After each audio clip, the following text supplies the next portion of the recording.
I'm going to begin by bringing on our producer, the man who works right up until the very edge, Mr. Blake Morgan, Mr. Buzz. Get up here, Buzz. Push that button. Still working, because I don't know if you noticed, nothing on Facebook was live when we went live. It's live now. Well, that's the mashed taters. The mashed taters. That makes me real sad that we weren't on Facebook. Forgot what we were doing. This is gonna be a train wreck this way. I'm sorry, people. You give me a title, it goes to my head. It goes real silly. I'm sorry. It goes silly. We go straight to silly. All right. Speaking of a silly Billy, the boy who can get almost any of us running through a wall, Mr. Joey K, Mr. Joseph Keating, can you come to the screen, please? Can someone push? I'm gonna push that button. There he is. You guys are killing me. I was there sitting here dying. I love it. I love this energy. And this is how you win Marketer of the Year, by the way, folks. This is right here. This is Marketer of the Year work, my friends. Marketer of the Year work. All right. This week we have some. Well, let's bring up one of more of our regulars, Mr. Gabe Yoakum. Well, I don't know about Marketer of the Year. That Chaz and Stone's awful talented. Mm-hmm.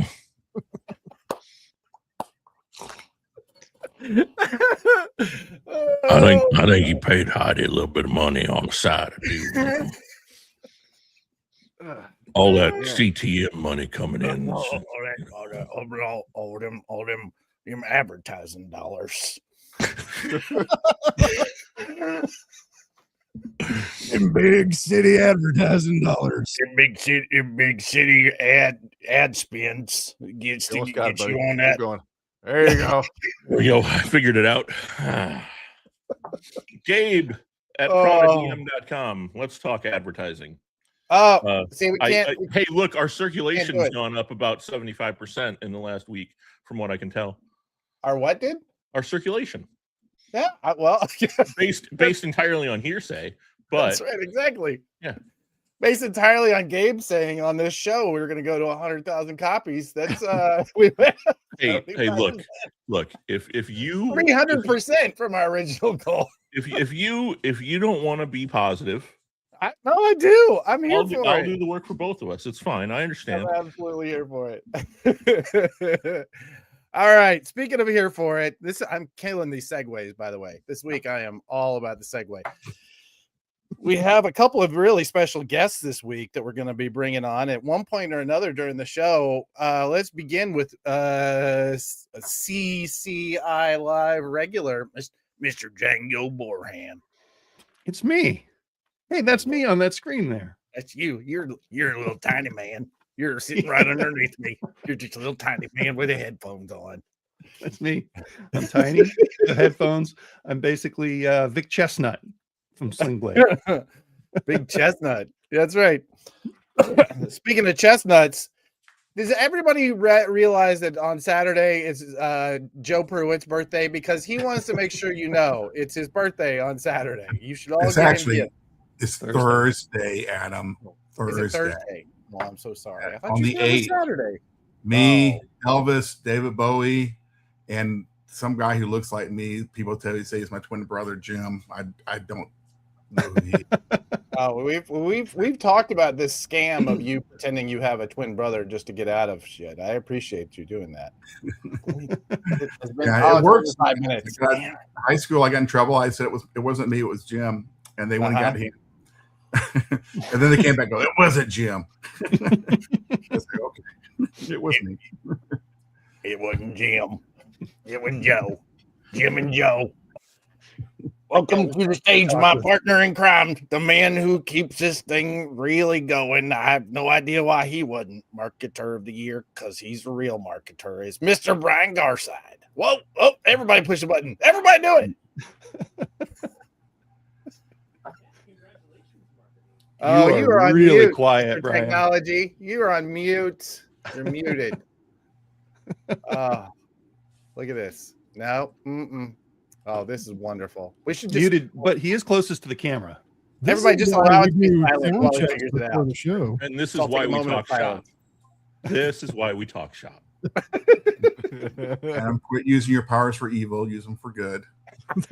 Let Brian speak. Oh, is he there? Not He's yet, buddy. Oh, Django might be co-hosting. That's Oh, it. no. Once again. Okay, I'm out of here then.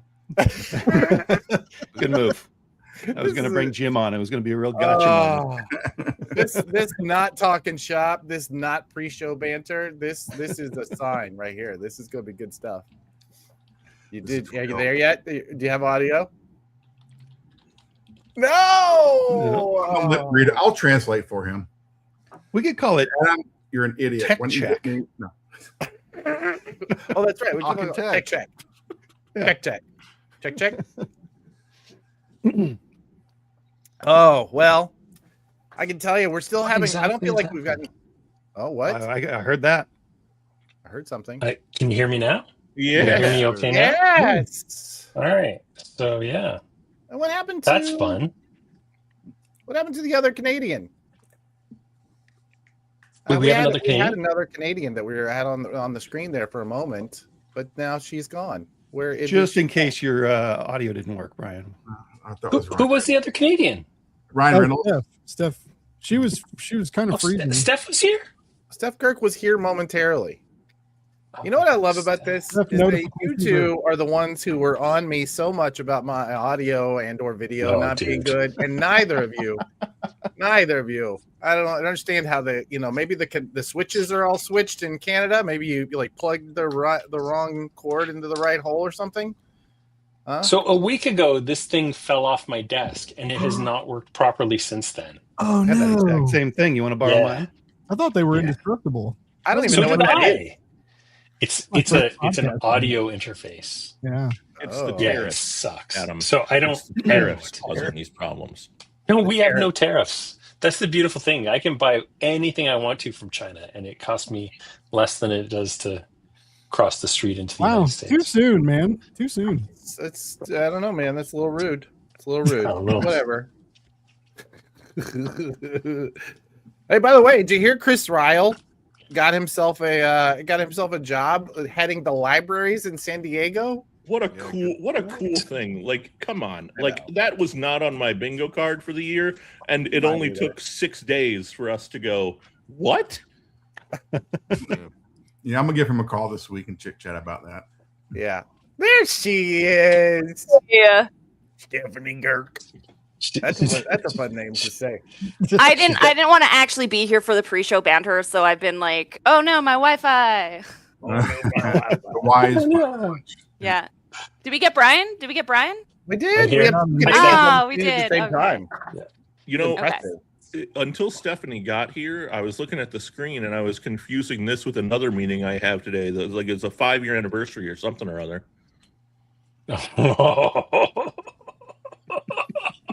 January 6th. Just a reference bunch for of those- white dudes with for those beards not- and Oh. faces there at some point hanging out. 2 weeks in a I was row. like, what? Did I just wander weeks into in the a row. wrong meeting? Yeah, you're irritated. Joe does not like these jokes. He does not like this humor. This is not No. funny for him. On to me. Just new stuff. Come on, guys. New material. Something new. I'm New just Year, guys. saying it Anything was can not happen. a fair election. What? It's a new year. Anything can happen. Let's go with that. As That's we've seen. a good point.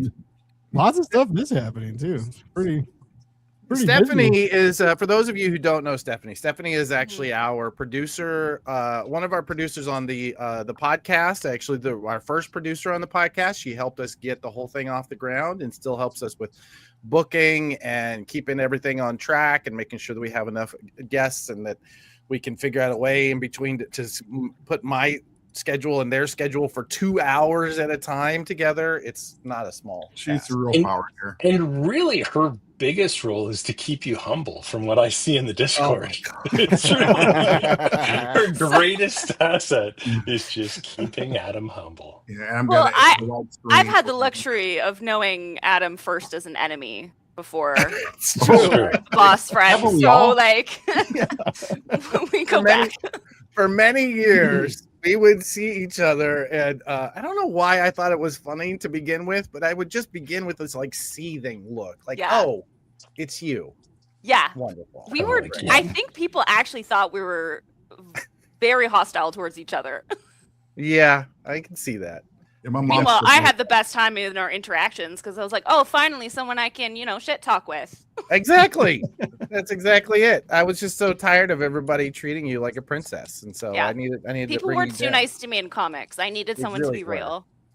They really were. Yeah. It's like, Too oh, here. easy. It's too easy for women in comics. Yeah. I was just gonna say, I'll go. I'll just leave. I'll just.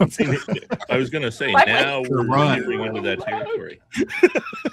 Joe, you're the one who asked for new material. I don't know, folks. It's like there's a gate around comics. You know what I'm saying? It's like there is. Okay. that's nice. That's solid, man. Oh, We wow. are really leaning into. If you start with the Sling Blade, then you move into January 6th, and now we're Off the talking about rails. gates. We are All silly right. goose energy this month. We're going into this year with some silly goose energy. There's no way around it. That's As I'm a just glad it's Canadian, can I only just us say who I can want see this. nothing to do with this. Just like leave me out of your mess. And I'm innocent, Okay. obviously. Shouldn't you be shoveling snow or something like right about now? Is that No, is I sorry. hear- What? Oh, sorry. I Hmm? can't hear you over the sound of. Oh, that's free healthcare rolling by. That was two apologies in one sentence. If you didn't hear it. I like her. Apologies are our love language here in Canada. You can't even insult me without apologizing twice. That's Canadian for you. We're the only people I know of who run into a door and apologize to the door. Oh, I'm so sorry. Oh, you're a door. You door. Someone will hit me and I'll apologize. It's a I know, problem we right? have, right, Brian? Oh, Yeah. Oh my God. My car got run into last year, and I got out of the car and he hit me. And I was like, "Are you okay? I'm so sorry this happened to you." I was not accepting guilt at all. I was like, "I'm so sorry." He was like an 85-year-old man. I'm like, "Oh, this is a terrible day for you. I'm so sorry."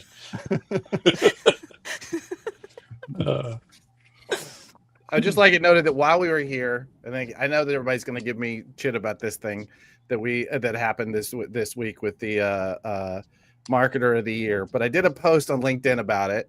And Fred Pierce, who was the publisher of Wizard magazine, and I think he was publisher at Valiant our second time around, and worked at the original Valiant, just commented on that LinkedIn post. Congrats! What took you so long? That is fair. Love That is fair. Can I point out one thing about Adam being marketer of the year is that the photo that was used is not his on the floor yoga photo. It's a yoga photo where I'm actually putting comics into bags and boards. It's a perfect photo for our work. Come on. Anyway, the photo that Heidi chose, bless her heart, is like an actual good headshot. He's very And not the professional. photo that I have been trying to discreetly get Adam to get rid of for years. Let's just say it's an actual headshot. Yes. Yeah, right? Adding adjectives to it. Yeah. Yeah. That photo Zero that bare photo feet. is older than I am at this point. Come on. Which one? Look at how much darkness is in that beard, Adam. Come on. Come on. That is only, what was that? It was 2018 that photo was taken. So yeah, it was Yeah, only that's 8 years ago. That's about a third of a gray hair away from where you are today. I know. Once it started, man, just the Oh, you're avalanche. telling me. All right. We gotta start the It show. is 2:00. Let's do a show. Thanks y'all for jumping in. And let's go. Let's do it.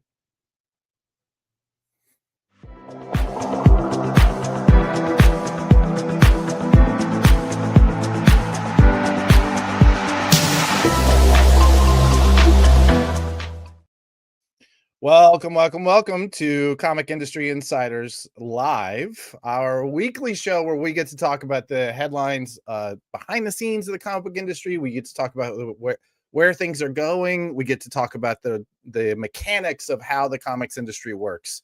And if you missed our pre-show banter, apparently we also occasionally talk in the Sling Blade voice. I have a co-host in this show, somebody who keeps us all apologetic, shall we say. Our resident Canadian, Mr. Brian Garside. How you doing, my friend? Pretty good. Pretty good. Pretty good. I'm sorry. Sorry, sir. Sorry Sorry. for getting into this podcast here. Good times. How you doing? How's this new year treating you? It's been a weird year so far. I'll be honest. We're 6 days in, and it's been a strange year. But I do want to talk about, before we talk about years, and because we are going to talk about years, we're going to talk about how sales were last year. We're going to bring in some friends to help us talk about it. We're also going to talk about, something of the year, which is a little bit annoying that everybody insisted we talk about it. But you in the audience, I see what are 17 of you right now. Hey, if there were 17 people in this room, it would be really crowded. If each and every one of you pops up, and what is it they have to say? Is it insiders? Hashtag insiders? Yeah, there you go. If you go into the comments right now and you put in hashtag insiders, we have a really fancy little system that's going to keep track of that. And we're going to send one lucky member of our audience a copy of Comics the Magazine #0 that was only given those out are rare. Comic-Con and Baltimore Comic-Con. Yep. And a full set of Comic Industry Insiders trading cards. That includes, what do we have here? We got Steve Anderson. We got Jack DeMaio of Whatnot. We got Gamal Hennessy, an attorney who you should be following if you're interested in the industry of comics. Sam Cusick, who used to be a Kickstarter. Who knows where he is now? Sam, tell us where you land. Judy Kalchik, who at Bink is doing the Lord's work and is helping out people. And Christina Merkler, who saved comics at least once in her career. So there you go. Not a single marketer of the year in that pile, though. It's shocking. Shocking. Oh, yeah, it's been a weird week, my friend. It's been a very, very weird week. Yesterday, I swear to God, I had, because it was the first Monday back, when we have several clients we're bringing on, we'll be announcing here through this show. Everybody wanted to do a meeting like on the first Monday back. So I had legitimately meetings for 10 straight hours yesterday. And it was, and every single one of them started off with teasing me about being marketer of the year. I had the same problem. Everybody wanted a meeting. And through years of therapy, I've learned this really powerful word. It's called no. So when they all booked meetings with me, I said, no, not today. Today is my how do you do that? Is it like a... It's like no. Yeah. Oh, so hey. It's the first time I've ever heard myself say that.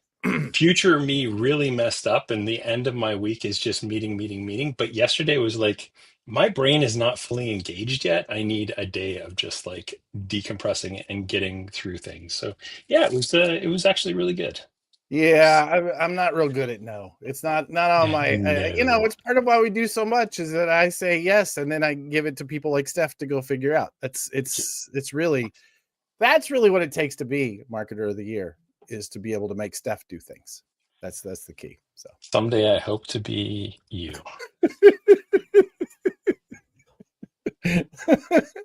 What are we doing on this show, Brian? Do we have?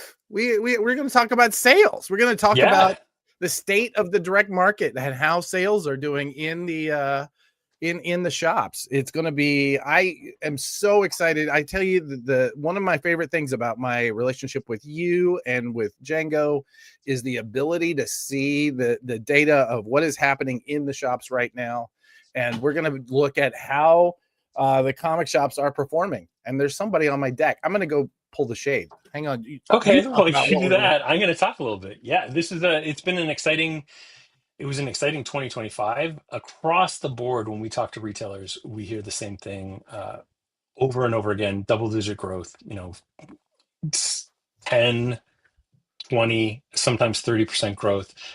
As a first-year store, I know that I grew over my predecessor who ran the store that I inherited. About, I think it was like 18%. And for a brand new store, that's pretty darn good.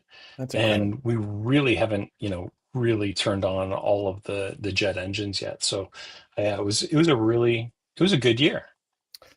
Yeah, it truly was. And we're gonna get a chance to really dig in deep onto how it was good. And I'm that's what part of what I'm really looking forward to is the mechanics of it. I mean, because we all know that the single issue comics did incredibly well this last year, but there were some surprises in the sales that I did not see coming that are doing incredibly well as well. So what's also really interesting when I was going through, because I just kind of did a quick debrief on what my year looked like last year, just so I have some baseline numbers for this year and I can start to look at how things are trending. What was amazing is February was terrible for me. And when I just started kind of anecdotally asking around, everybody had the same thing. It was like, oh yeah, February looked real dismal. And it's really interesting. Like it was literally like 5,000 less than every other month for me. It was shocking. So yeah, I don't know what happened in February. Like I mean, it's a short month to begin with, but there must have been something that like didn't come out in February that really caused that to happen. Yeah. Well, I know that in February we were at Comics Pro and they were DC was hyping Absolute Batman, and for rightly so.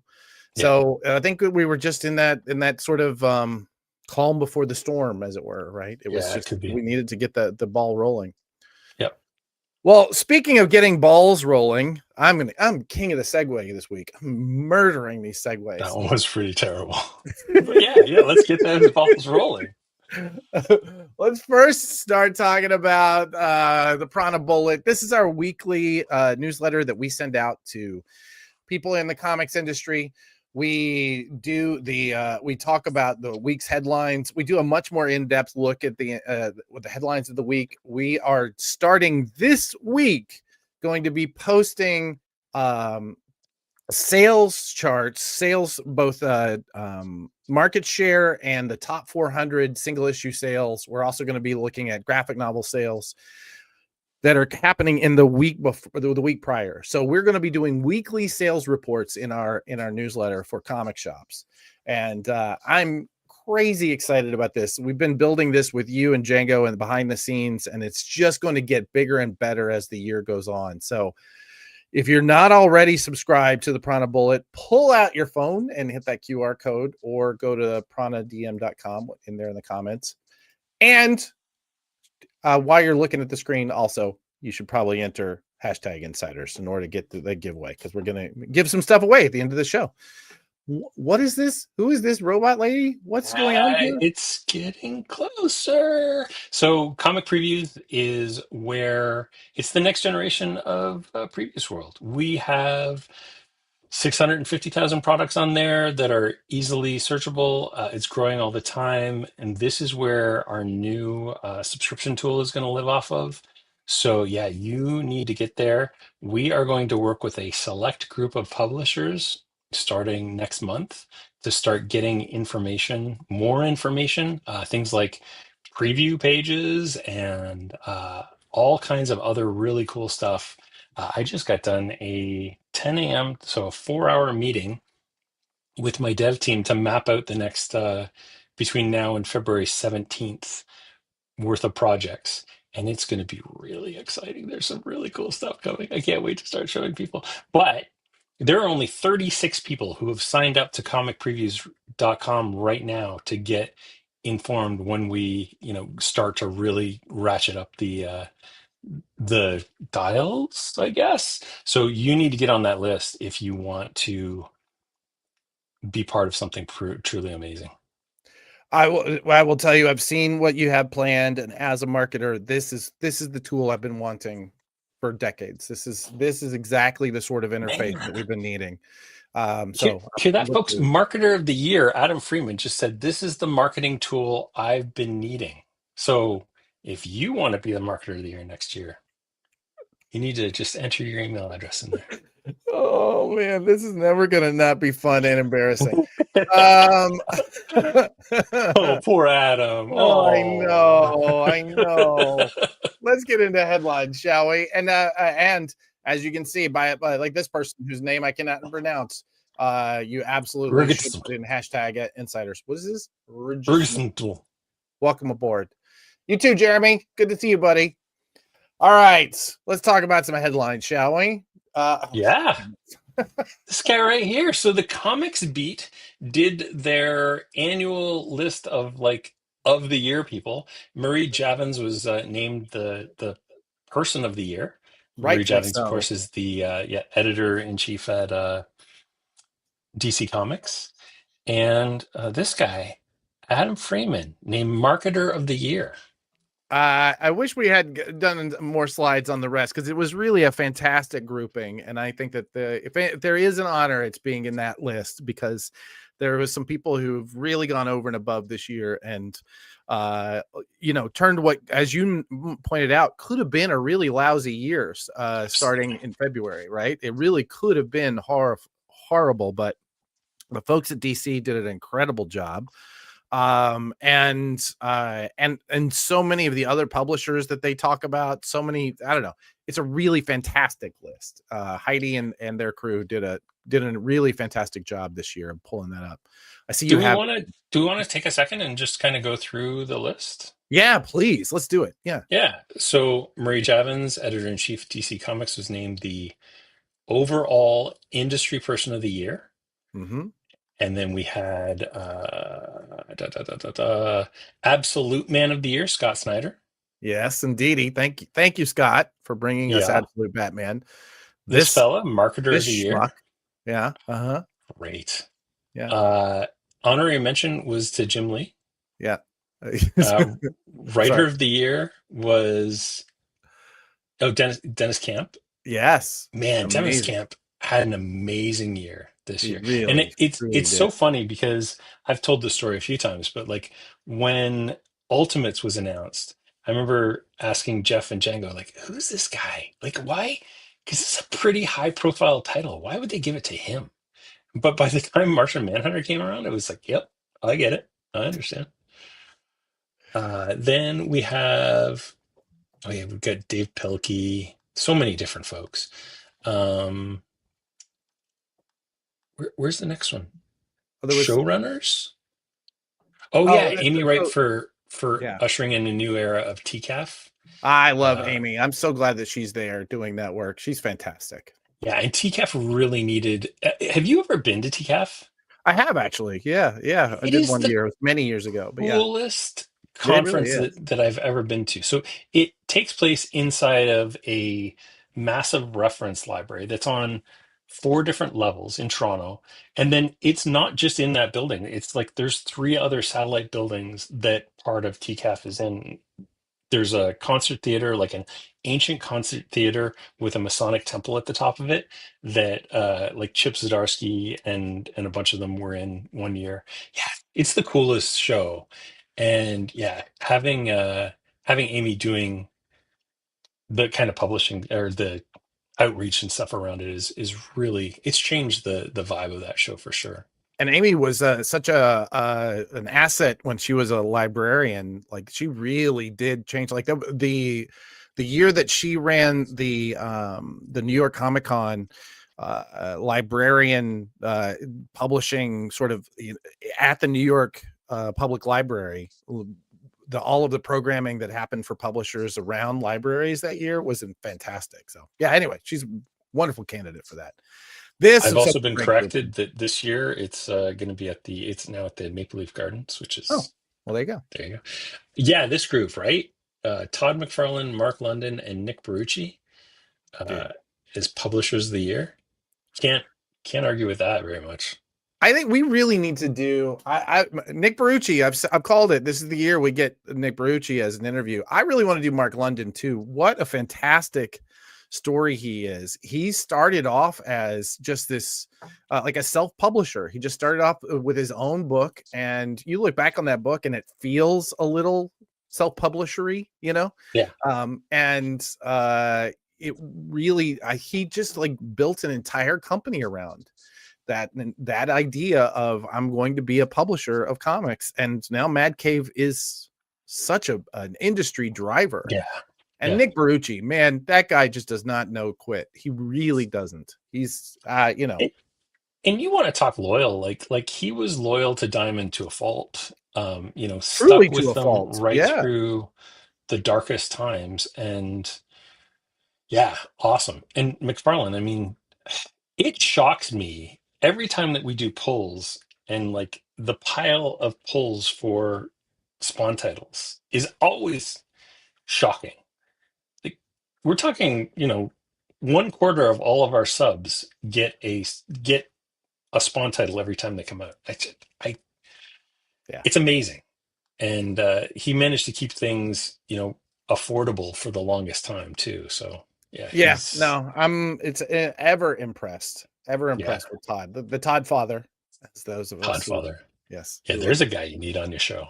yeah, someday, Todd. Someday we want to get you on. It's my goal to hit all the image partners. Eventually, we'll get them all. It's For gonna sure, happen. yeah. Oh, and Hall of Famer Jackie. Jackie Estrada.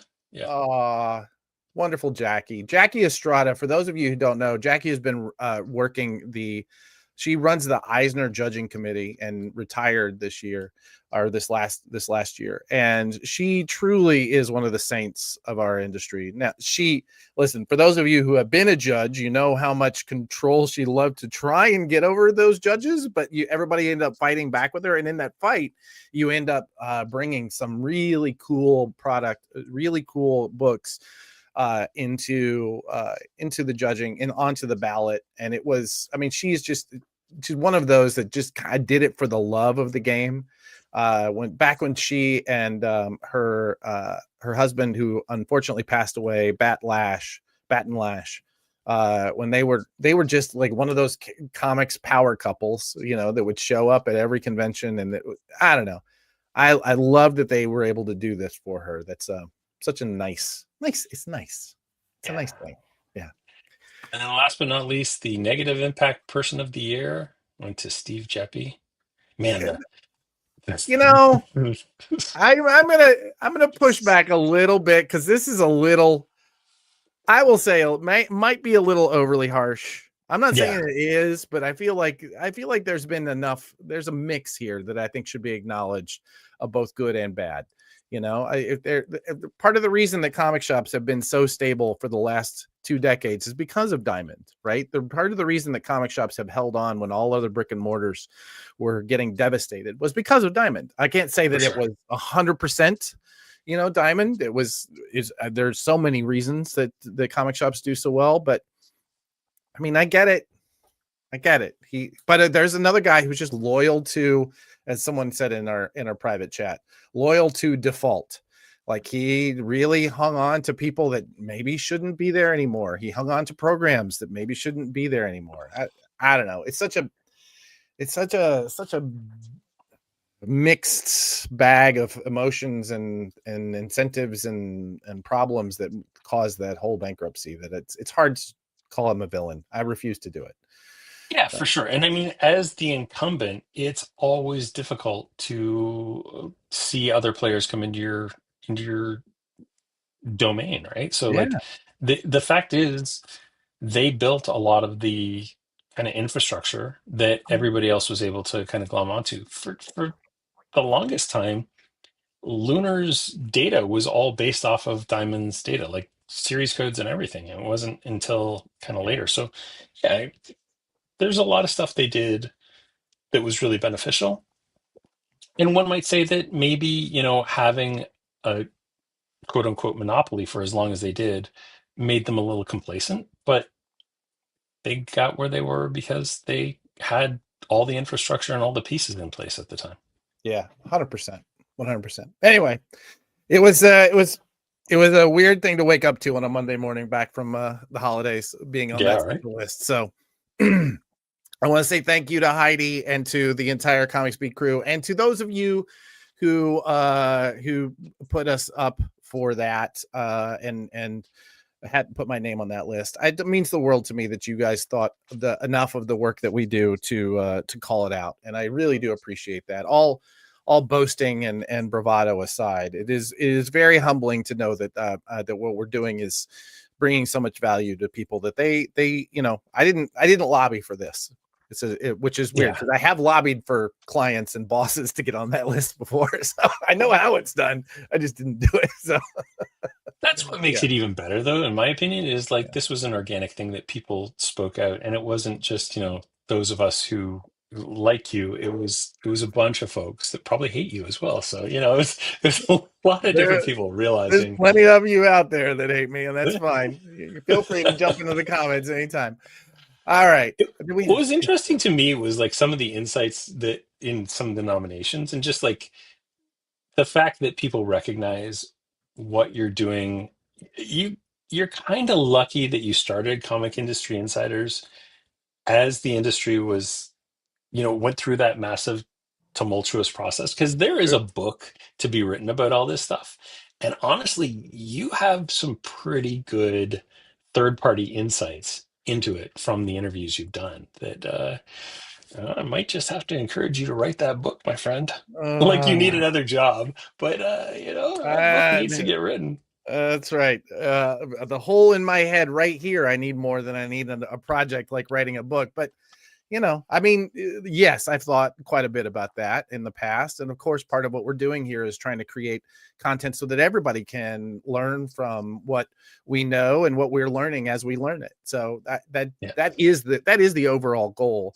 How it ends up being packaged or presented, it really goes to whatever bandwidth I have in the day. So that's only you owned a publisher that could actually get. Oh, listen, sorry, you do. Listen, own a publisher that could get that. I never meant to be a publisher. I really never did.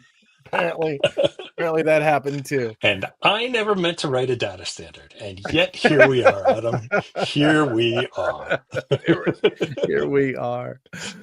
Do we have any other headlines that are not involved with me? Please say yes. Is that all that we ended up with? I can't push any buttons because Blake will push the same button. Blake, so I'm just going to wait for Blake to push it. There we go. Oh, that's right. Let's Negative burn. You know what? We actually have a special guest this week that is going to talk about the fact that Negative Burn went live on Zoop this afternoon. You can go click on the link that is in the comments. I just grabbed one at random. Go to zoop.gg /c/negative burn and you can check it out. We have the man himself, the guy who has launched so many careers in comics through Negative Burn, to talk to us about this historic series and why we're bringing it to market again. It's his birthday on Thursday, Mr. Joe Pruitt.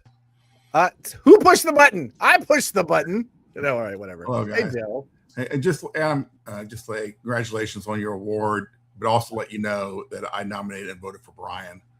So maybe next year, Brian. Yeah. Congratulations. Next year, I'll enjoy it this year while you can. Next year is because Brian's coming for me. Yeah. You know what? Man. That would make sense. I think of Brian as a marketer. I don't think of me as a marketer. I don't know what I think of me as, but it's so. I've got answers. Of course you do. I'm just gonna keep putting the ball on the tee for you. I made a list. Joe Pruitt, Joseph C. Pruitt. What is Negative Burn? Negative Burn is my baby that pretty much launched my career. It's an anthology, a black and white anthology, which when I launched it back in 1993, I was told it would never last. I had no theme attached to it. It wasn't any set genre, and black and white anthology with no theme would last like a handful of issues. I happily will report that I went 50 issues, was nominated for several awards for it, and I helped, as you said, helped to find a bunch of the greatest new talent in the industry had to offer at the time, who are now the biggest talent in the industry has to offer at the time. So it was fun, and I quit on my own accord, not because I had to, because I had other things to do. But here it is. Several years later, I'm thinking, you know what? I can't get rid of anthologies. They're in my blood. I love doing them. I love working with all these fabulous creators, both old and new, and new friends and old friends. And let's do it again. Let's run it back.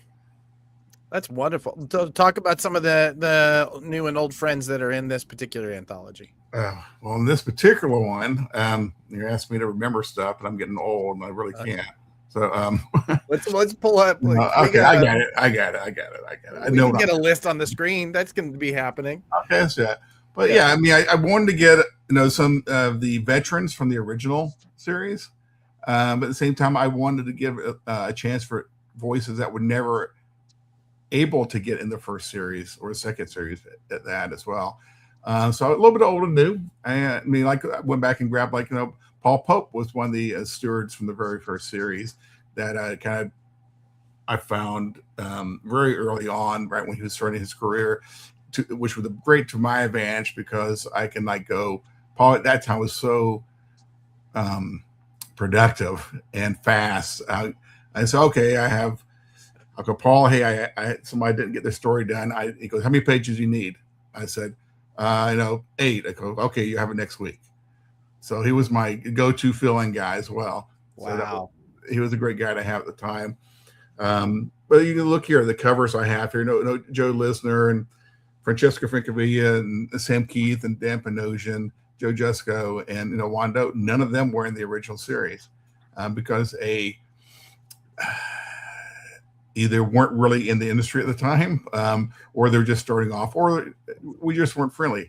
So, but we're friendly now, so it works out great. But no, I know other people like Mike Carey back in the day was in there very early on in his career. But I reached out and got friends like Steve Niles and Marguerite Bennett, people who were not around at the time, who now have opportunity to do in this. The biggest thing I found is when I mentioned I'm bringing this back and start talking to creators is how much love and fondness the memory of the series were amongst everybody. Well, I loved that when I was a kid. Like when I was talking to Declan, he let me know that was one of my favorite books I had back in the day, and I always wanted to be in there, but he had not entered the industry yet. And so he was, when I asked him if he wanted to be in it, he jumped at the chance, which I know I'm very grateful. I'm a big fan of his stuff as well. But in the old days, it was like, who can I not get? I mean, I got Mobius. I got Alan Moore. I even tried to get John Cougar Mellencamp to do a cover for me at one point by hunting him down through my wife's grandmother, because my wife's your wife's grandmother work was in his band when he started up. So I hunted her grandmother hunted his address down for me. I reached out to him, tried to get him. It didn't happen. But it was a time, it's like, who can I not get? I didn't get him, but you don't get anybody if you don't ask, right? Yeah. Amazing. Well, look at this list. We've got Mike Allred, Marguerite Bennett, Brian Boland, Mike Carey, J.M. DeMatteis, Francisco Francavilla, Phil Hester, Joe Jusko, Sam Keith, Joe Linzer, Ron Marsh, Peter Milligan, Steve Niles, Dan Panosian, Paul Pope, Joe Pruitt, James Robinson, Declan Shalvey, and Dalibor Talajic. Did I get that right? You got me. I'll butcher it. Well, yeah, no, Brian. The fun thing is that Brian Boland was in every issue of the original run. He was the only person who was. Cool. So I had to have him back for this issue. Amazing. So he's produced a brand new one-page, short for here, exclusive for here. And Phil Hester also was one of my oldest friends in the business, who I met because I was starting Negative Burn at the day back at Caliber, and he was also there.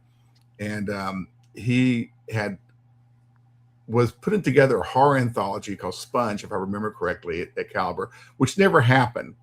But he had put together several stories for it, which basically we absorbed like a sponge into Negative Burn. And so Phil was in day one as well. So great to have him back. Spectacular. Well, and I want to, if you can pull up that image one more time. For those of you who might be backing it, including retailers, there is a retailer tier. If you can pull up that presser, actually, that one image. Oh, sorry. Yeah, it's okay. For those of you who back it within the first 48 hours, there's an exclusive cover that's only available for the first 2 days. So you can see that incredible Joe Jusko sketch cover that we're going to have right there. Look at that thing. So yeah, listen, I don't know if you guys know who Joe Jusko is. Jusko. Remember, just go, Joe. Oh, Joe, Just go. go, Just Joe. go away. Go, Joe. Anyway, we're excited about this. It should be noted, Prana is Desperado is a client of Prana Direct Market Solutions. We are helping run it. It is got the little powered by Prana logo on the campaign. So we want to make sure that you know that we are getting paid for this, but we also would have been promoting it because it's that cool. So yeah, the cool thing is that it's just as well as we hope it will. Then it's just going to be we'll be doing more. Since we launched the launch page, I can't tell you how many, especially alumni Negative Burn, who have reached out to me and said, "I want to be in it." Oh, that's incredible. So I have already 4, 5, 6, 7, 8 people lined up for the second volume if it happens. So no pressure on you people out who might want to support this, because if you support it, we'll do more. And if you don't support it, we won't. But 100%. Yeah, exactly. Great preview pages and we too. want This to do stuff more. looks so good. Yeah. Yes, We got fun. that. Cool. Yeah. Anyway, we'll probably announce a few more creators during the campaign as well. as people realize, oh wait, I know I had an email from you that I was going to reply. Well, we're still lining up artists, for some of the shorts we already have in-house. And again, I've had several already reach out to me today. I think I've added 3 more people to the list since the campaign started at 11 this morning. That's amazing. I guess the early bird special is for the printed version of the sketch cover. It is not the actual sketch. Not everybody gets that. It's okay. It's fine. All right, Joe, thank you for launching this on your birthday week so that we can always say happy birthday every time we see you. And yes, we are all sending Joe gifts, right? Do this next. Yeah, you have to. It's kind of like, reason I came to the show, you promised me gifts. It's true. Joe has a writer that anytime he shows up that you must send him gifts. So they're in the mail, buddy. Yeah, I could use a cello to go with my piano back here. Okay, we're gonna work on that. You might just get a Comics the Magazine #0, which is, I'd rather have a cello. No, I'd rather have a cello. Or just send me a pizza. All right. Well, somebody who's clicking buttons, please get rid of Joe. It's good to enjoy see you, your reign, Adam. Okay. My reign of terror begins. Okay. Talk to you guys soon. Oh, okay. Excellent. That's perfect. No. Thank you, Joe. Okay. Bye-bye. Bye-bye. Awesome. I love that guy. He is I worked with him at Aftershock, and we got to know each other, and it's been fun working together. So he is one of the people who helped build this kind of whole system that we think about now for bringing people into the industry and how the anthologies work. And it's just been a wonderful gift. So yeah, I'm looking forward to this. I can only say nice things about him after he's off the screen, because hopefully he's not listening. All right. You want to get into some data? Let's talk some data, shall we? Or let's do it. Something else? Oh, yes. Oh, comics. Awesome. That's the theme of this year's. If we're looking at the last year's data, we can begin to talk about how the thing that shouldn't be working, the thing that should not work, is comic books, right? Yeah. You tell somebody you work in comic books at a dinner party, they're gonna say, wait a minute, what? Those still exist? Yeah, exactly. Every single time. You know what helpful is being marketer of the year. You can tell them that I'm a marketer now. Now I can say that. I didn't know that. My favorite is I run a software service for comic book stores to help them with their customer subscriptions. And it's always really like, good. You what? Okay. So comic shops still there, still growing, still doing amazingly well. What?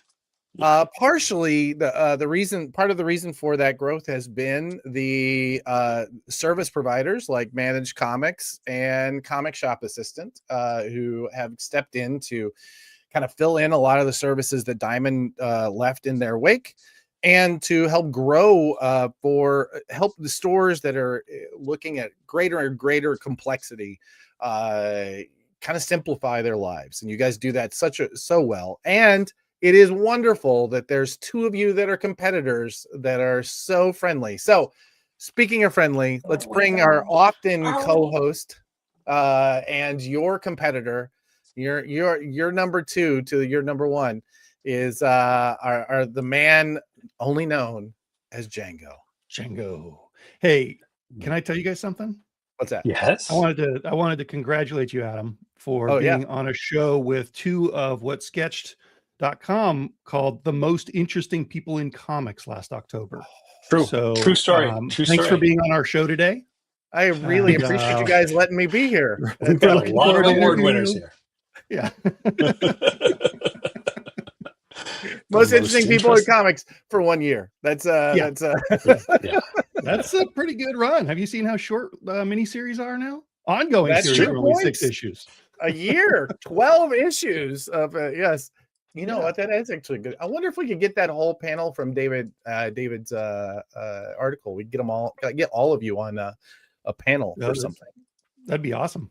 That would be really, really good. All right, let's try that. Steph, get on it. Get them. Let's go. Get them. All right. Let's talk through the data that we're looking at today. Can we, Django? Because a lot of this came from your system, and thank you so much for putting this together. So please tell us what we're looking at.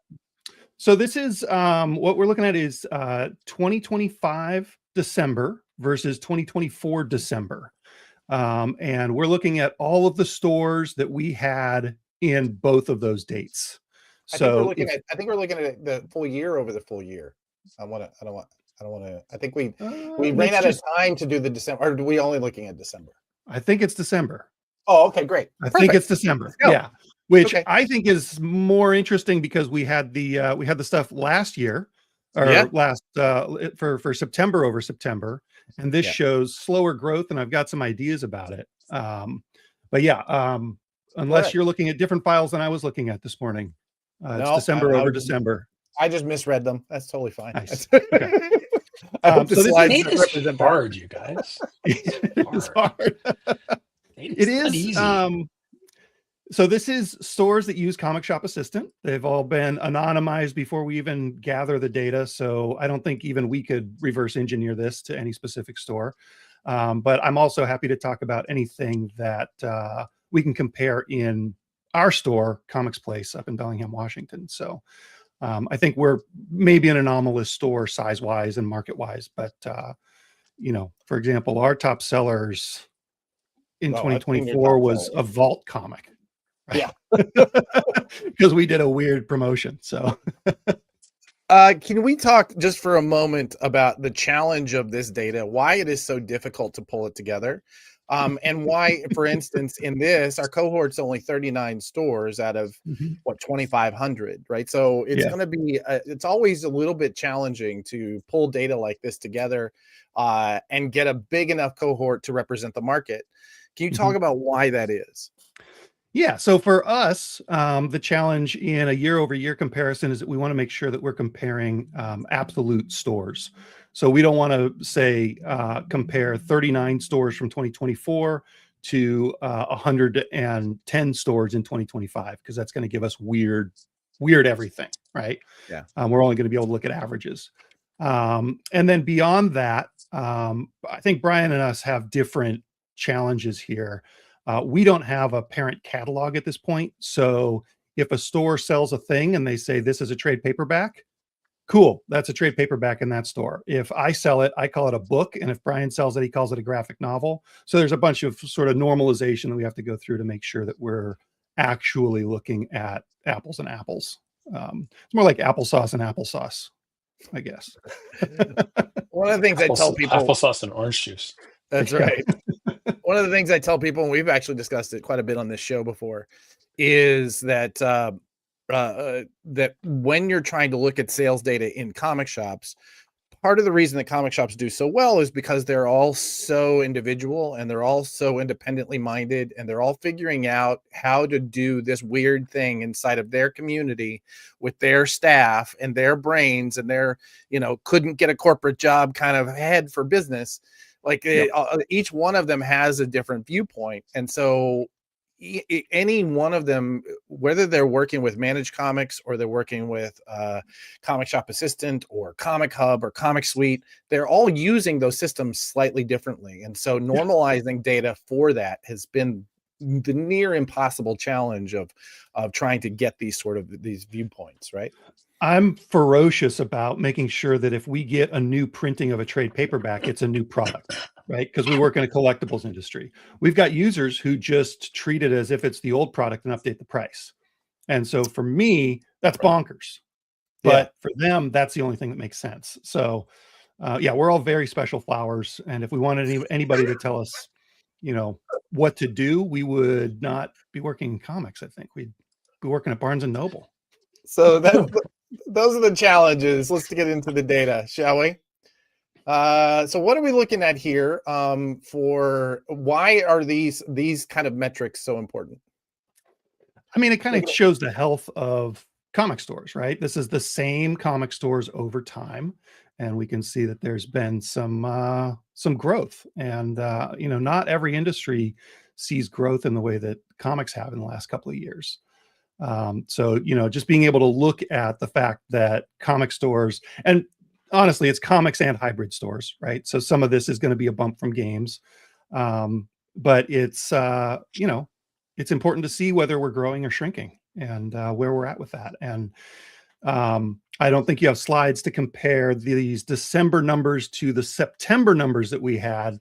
But we're seeing smaller growth in December than we did in September, up or 9 or 10% rather than almost 20%. But also when you look at what came out and when, you know, we're in a post absolute world right now, and in September we were in a pre absolute world. So we're looking at, you know, the absolute Batman sales, absolute universe sales in December last year, 2 years ago in 2024, set a pretty high bar. And to see growth over that this year is pretty awesome. Yeah. We don't have the percentages on this slide. Maybe we do on the next one, but we're looking at like 10% growth overall. Total revenue, 10%, 9.8% growth. That's incredible for mature businesses. It's beyond. Yeah. You normally are, if you have a 5% month, you know, you're celebrating and everybody gets a pizza party. You know, you get into double digits and suddenly, you know, you like, we'll just hang on tight because it's rocket. Well, and anecdotally, our store went from having 2 locations to 1 location, and combined, we were up 20% in December over last year. So I don't really know what's going on. And the most hilarious thing is that the old location was here and the new location is literally a stagger away, just across the street. Quarter block. And better. So it's not like he went to a mall from, you know, it's amazing. And what gets me about this particular slide is total transactions went up, right? Average transactions went up. Everything across the board went up. It's not just that we're charging more for the same people. We're seeing new people, and we're hearing that anecdotally from all the stores that we're getting. I would love to figure out how to get some real data around that, but man, it is working. Let's look at some of the categories and how they're doing well. You know what that gets me about this is that for the longest time, we saw, you know, there was a part of, I think everybody was wondering if comic shops were just becoming bookstores with single issue comics in them as a category. But truly, at least this year, single issue comics are the thing that are really keeping the doors open, right? Yeah. And, you know, I'm really curious to see what happens over the next couple of years. Because I think Absolute, Ultimate, Transformers, those are all kind of anomalous for our industry, especially to have them all hit at the same time isn't something that I've seen since I got involved in looking at these numbers. So even so, in our store, I think books are usually the number 1 and comics are the number 2, but it's really close. So we're pretty much even in our shop for those. So, and I love seeing that, you know, these are real comic stores that we're looking at here, because the games are number 3, but it's a pretty distant number 3. Greg Harms brings up a good question that I can't answer, but the comic shops that are in the chat, Titan, Tommy, those of you who see this, and from you, Django, I'd love to hear. We're seeing sales up across the board. Are we seeing profits up as well, or are your costs going up as well? In our store, we basically put the same amount of money in our pockets and have the same amount of money left over at the end of the year. I think the big X factor there, at least this is what I'm telling myself and probably telling my mom, is that we have like a larger war chest of product to sell. So we have more things that we could liquidate if the world ended or distribution stopped again or whatever. Because your profit is going into more inventory. It's more fat on the body that can be burned off later, right? Exactly. And that's kind of something that has been a problem for Django since he started doing businesses, is living really lean and putting everything back into the business for whatever ridiculous reason. I don't know anything about that. I just learned about savings accounts last month. Savings accounts? Savings. I put $100 in a thing and you're not allowed to touch it. It's crazy. No, you mean magazine. That's what you started a new magazine. You have that. That's what you do. And savings account, the magazine. By and large, cover prices on comics did not raise this year. Like I just did a handful of, I literally just now pulled up a handful of books and looked at what they were charging in last year versus what they charged this year, and the numbers are exactly the same. So it's not like we suddenly saw, the absolute titles go from $3.99 to $4.99. They've always been the price they're at right now. So yeah, I don't think it is price of products going up. This is more volume being sold. I mean, price of everything goes up, right? And sure, it's when I think comics are actually kind of hesitant to raise prices versus the rest of the economy, and we end up with comics being sort of artificially low and all of our other costs going up. So when comics go up $1, if you don't lose a ton of your customers, you're kind of able to recover some of that slimmer profit margin that you've been working with. What I loved about this, looking at the numbers behind the scenes, it's hard to see necessarily in this graph, but back issues were up 30.5%. But wall books, right? So the high end comics were actually down. So So I think the best way to look at this would be to combine those two, because wall books, because we're pulling from 37 or 39 very special flowers who all have their own way of naming categories.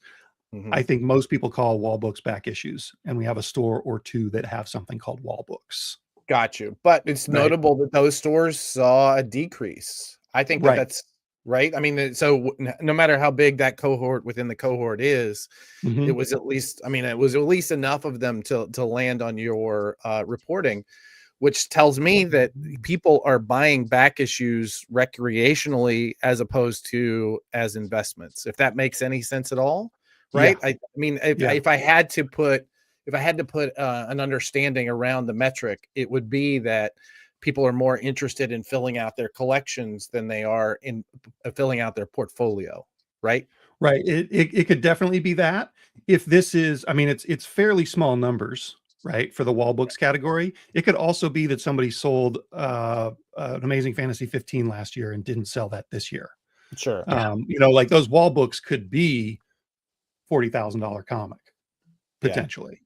So, but yeah, it's definitely the drop there. The drop there could be so many things. Yeah, I know, but let me have my pontification, right? I mean, that's what I'm here for, is to pontificate. We did have a slide that we're not able to get in at press time, but basically it was the high end, right? The 10,000 foot view, which is Stores are growing 10%. The single issue sales are still the largest category. Back issues are skyrocketing. And once again, I think this is because collectors are, people that are fans are becoming collectors. Yeah. We're seeing increases across the board in transactions, in median store revenue, which means, the middle of the road, the stores making are seeing those numbers as well. So it's not just the big stores. It's not just the small ones are growing rapidly percentage wise. It's everybody across the board. And even the average transaction is growing while we're not seeing a dramatic increase in cover prices. I think everything shows growth. I think that's I haven't found a metric yet that we aren't seeing growth in, which is just, I don't know. It's incredibly heartening. I think we're going to have such an amazing year. I kind of wonder if we could pull a report. I'm just thinking out loud here. If we could pull a report of how many new to the store customers are getting their names entered in a system. Ooh, that would be good. Right? Yeah, that's interesting. Because we have that when we're looking at our transactions for the day, we've got a little rocket ship icon that says first transaction. And I'll bet we could find out. It's going to depend on how often stores push for that information gathering. But I'll bet that it's up right now. Quite a bit. I bet. For sure. See if you can pull that, man. I'd love to see it. Yeah. I bet you we could show new subscribers too, because subscriber growth across the board is up. Like in terms of, and this is information we don't carry, but anecdotally, I know a lot of those are younger fans, like new fans that haven't been subscribing before, because we get a lot of inquiries about like, how do subscriptions work? And that tends to not be your 55-year-old dude. It tends to be like your 20-year-old that's like, how does this work? This is cool. Yeah. Yeah. All right, I'm gonna pitch you guys an idea, something I haven't decided if I'm gonna do yet. And so everybody who wouldn't put the earmuffs on, put your earmuffs on. I kind of want to do a Prana chick track. Yep. For how to work with your comic shop. Yeah. You're brand new. This is your first time in a comic book store. How do you set up a subscription? What's a pull box? Like, why are prices what they, why is this guy pulling out his phone to check a price? All of the things that like people would feel when they walk into a comic shop for the first time and talk through. What is a trade paperback? Like all of those questions. Yes. All right, Blake. But you're the one who's going to have to design it. Only if you get it printed at the same place the chick tracks are printed. I'll put them in every phone booth I can find if you do that. If it wasn't for the fact that I would be on the most reprehensible mailing list of all time, I would go to the Chick Track website and buy all of them, but I can't, because that is a terrible mailing list to ever be on. Your birthday's in October, right? I used to stock them in the when I owned a comic shop. We had a Chick Track spinner. Just nice. Ironically, I guess. I don't know. I just love them so much. They're just so cool. They really I are. love that it's one of those rare things that you still find just in the wild on the floor or like on the ground. Like you'll be walking down the street and there's a Chick Track just lying there. Yeah. And I'm a sucker. I pick them up every time. I love every single time. Chick Tracks. Yes. And just make sure you get the Chick Tracks. That's what they're called. Yep. Yeah. Make sure you get the size right. It's a TRACT. Is a religious tract. It's like a handout. So yeah. Anyway, don't get the size confused with the size needs to be right, or you might get confused for a Tijuana Bible. Which this is a completely different thing. I want that publication from you also. It'll be 2027. Work on the Tijuana Bible next. This is coming from because that's effing gold. That's why that's coming from the marketer of the year. And if you don't see that, then you'll just never be the marketer of the year, and that's okay. We only need one. That's right. Marketer of the year. Don't they print more of those than they print Bibles? Yes. Yeah. It's literally the best-selling publication of all time. Price is Right. Incredible. Yeah, exactly. All right, Django. Well, thank you for coming on. You're gonna have to come back. I don't know. Can we maybe this should be our new Data Bros? We'll bring Jeff in once a month, and we'll just take this segment, and this will become Data Bros. There you go. By the way, Adam is trying to become the fourth hand. I'm really trying to make it. You need 4 fingers. Fourth hand. He says that would mean more to him than being the marketer of the year. That's right, exactly. Being the fourth fist. Django, tell everybody where they can find you and right. what they can find out about you. You can find me at comicshopassistant.com. You can find me on Facebook. My name's Django, spelled like it is down there. There's not a ton of us, but my last name's Boren. Probably have some stupid picture on there.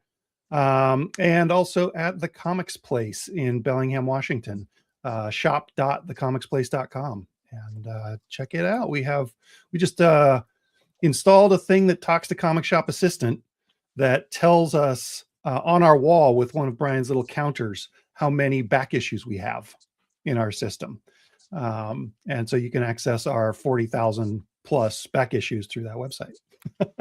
It's always I saw that in your social, somebody pointing to the 40,000 copy word. That's really wonderful. And we're at 40. That was a couple days ago. We were at 41,000 now. Like, we're adding them pretty quick. We've got about 100,000 to go. So look at that. Awesome. Yeah. All right, guys. Thank you, Django. We'll Thanks, have to have you Django. back soon, buddy. Talk soon. Anytime. Absolutely. Bye, buddy. We want to take a quick moment to mention that we had a big loss this week. A man named Patrick Dane. Let's go ahead and bring that up to the screen. Patrick Dane, who was one of the editors at Bleeding Cool, passed away this week at 38, I believe. And what a loss to the entire comics community, and our hearts are with the crew at Bleeding Cool. They deal with somebody gone well before his time. So anyway, wanted to thank you for letting me take a moment to note that, because I know that Bleeding Cool is a very controversial site in our system, but man, it is part of the ecosystem. You can't replace it, and the people that contribute to it are doing the work. So anyway, thank you. All right, let's bring up Mr. The Buzz himself, Blake. Do you know how this thing works? By the way, if you have not pushed #insiders, Blake is going to vamp for like 5 seconds. So you should be putting in #insiders right now into the comments. No last chance. Someone said these magazines were going for a lot of money on eBay. Like $85. What? Zeros. I know. The last one that sold was like $85. So you could win one of these and a full set of the Comic Industry Insiders trading cards. All you got to do is put in #insiders into our comments. Like the show. You guys just vamp for a second. I got to create an email listing. Just totally unrelated. I'm just going to log in over here on the side. I'm just going to hop on a meeting real quick. Yeah, we got a few more. This is 85. That's insane. $85. That's 1/5 of an Absolute Batman #1 ungraded. That's insane. I know. One. Thank you for making me feel worse about it. No, they're not that good. They're ungraded. $100. It's almost. They're going for like 125. Nearly 20% of a Batman book. That's pretty cool. It still is pretty cool. Yeah, the best Batman book, like exactly. You can't. I mean, you can read it. It may not be for you, but you cannot deny it's the explosiveness of it. I mean, if you like Absolute Batman, I would say Comics the Magazine #1 might be a good look for you. Probably gonna get a good insider look at the series. Look at that. All right, how does the thing work? Do you know how? Here we go. We ready? All right, let's go. Let's go. Right, we got 12 entries. 12 entries. You got a 1 in 12 shot at hitting this, people. Here we go. 12 chances. Look at that. Steph Dirk, are you on this list? If she wins it, I swear to God, it's going to somebody else. Greg Harms. All right, Greg. Greg Harms. All right, Greg. What does Greg have to do to win his prize? Greg, if you could please shoot us an email at info@pranadm.com. That would be super awesome. Let us know where to mail this stuff to you, and we'll get it out there. An address would be great. like a full address with Yeah. zip code and everything. Like you wanted Amazon to send you something. That's how those work. Yeah. Now, right. Oh, interesting. So like a mailing address is what you're looking A for. real That's really mailing fun. address. Or I guess Uh-huh. Mail address. Do people say that anymore? Am I? Yeah, I don't know. Am I dating you just myself? send us a self-addressed stamped envelope with your address. All right. You really want this thing. You do. You want it. Also sign up for the mailing list. All right. Absolutely. We're going to do that in a minute. Let's Oh, let's do the CTAs. We're keeping you on, Blake. Blake, do it. tell us why they should go to managedcomics.com. Oh my gosh. If you know Brian, he just makes your life better every second. It's just if you have a comic shop and know Brian, he'll make it even better. Like it's a he's not a POS system or a POS. He's Brian Garside, the guy saving comics, one shop at a time. Come to info.managedcomics.com. Just type in managedcomics.com and scroll down here, and you can join us for office hours this Thursday at 3 p.m., which is when once a week we get together and we'll talk Managed Comics and answer your questions and show you how cool the magazine listing on Comic Previews is. And look at that cover. Look at that cover. Oh, you can't see that cover. But if you could see that cover, you'd be so happy. So come see Comics the Magazine and come learn about Managed Comics. I love it. Awesome. What's next? Oh yeah, the Comics the Magazine. What is Comics the Magazine, Blake? Comics the Magazine is the world's greatest comic about the world's best. Nope, I'm saying it wrong, but it's a really kick-ass comic book magazine about comics, the best, awesomest comics, all comics. It's enthusiastic. That's our editor-in-chief's big deal is enthusiasm. We are excited about comics. We're excited about what's out there because comics are cool, and we're going to celebrate that. And What you do we look at here, Brian? Where is this? This is on Comic Previews. But look at that date, March 4th, and you got your FOCs coming February 2nd. So people, get your pre-orders in to Comics the Magazine. If you're using Managed Comics, you can pre-order it on any website that uses Managed Comics. If you're using Comic Shop Assistant, I'm sure they have the same technology. Go and subscribe to Comics the Magazine. I don't think they have real technology. I think it's just Django and Jeff like monkeys inside literally of a box. typing everything in. Every time you Bob pull out Jones your phone and you say, Django, I want you to subscribe to Absolute Batman. And then he goes, okay, what's your shop again? Oh, let's see. Oh, okay, there it is. And that's how the technology they're the shop whisperer. Yeah, go talk to your comic shop and get yourself added to If anyone from the beat Comics the is Magazine. listening, please add the top shop whisperer category for 2026. The top what? The top shop whisperer. Shop whisperer. Yes, exactly. Yeah, absolutely. Go if you are a customer, if you are just a consumer, if you're just a fan of comics, if you buy original art, if you only watch YouTube channels about comics, 100% the Prana newsletter is for you. But also, you might want to consider Comics the Magazine. Go to a comic shop and subscribe right now. I don't know what you're doing if you're not doing that right now. Why are we still talking? Why aren't people just going to subscribe? Just go subscribe. Everybody should go to the comic shop on Tuesday and Wednesday. There you go. Awesome. Well, if you're using a good service, you can also do it from the comfort of your couch at any point. So just go and do it. Just go and subscribe. All right. Well, listen, if you are a comics fan, if you're somebody who goes into a comic shop on a regular basis, or if I suppose if you read the digitals, anybody who is reading comics on a regular basis, I want to say thank you. And especially if you are working at a comic shop, maybe you got a job there. It's your first job in comics and you started working a counter. I did that 30 years ago and look where it got me. Thank you. 1989, same thing. If you own your own comic shop, if you are own a chain of comic shops, thank you. If you are the person who handles the buying at comic shops, good Lord, thank you.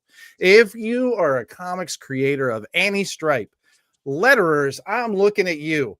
Production designers, goddamn, thank you.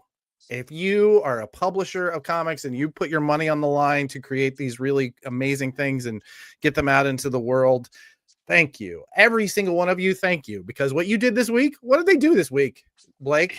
What did they do? Comics. They saved comics. Namaste, y'all. Y'all did it. Namaste. See you next Tuesday.